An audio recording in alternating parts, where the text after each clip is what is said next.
Bitte schön, für eine Minute.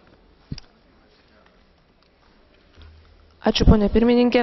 Atsižvelgiant į tarybos išvadas dėl Serbijos pažangos reformų srityje, reiktų šią valstybę pasveikinti. Tačiau dėja, kai kurie dalykai kelia nerimą. Serbijai žengiant žingsnius link Europos Sąjungos, didelės pastangos turi būti dedamos į tam tikras sritis, ypač verslo aplinkos Serbijoje gerinimą. Lietuvos investuotojų patirtis kelia pagristų klausimų dėl verslo aplinkos ir užsienio investicijų apsaugos Serbijoje, kadangi Serbijos vyriausybė apkaltino Lietuvos įmonės investavusias 34 milijonus eurų įsipareigojimų nevykdymų ir pažeisdama Serbijos-Lietuvos susitarimą, numatantį investicijų skatinimą ir abipusę apsaugą, nutraukė privatizavimo sutartį. Serbija turi ieškoti būtų užtikrinti skaidrią ir prognozuojamą verslo aplinką, susidoroti su biurokratiniais suvaržymais, teisiniu netikrumu ir panašiais dalykais. Remiame Serbijos siekius, savaime suprantama, dėl integracijos į Europos Sąjungą ir linkime susidoroti su probleminiais dalykais.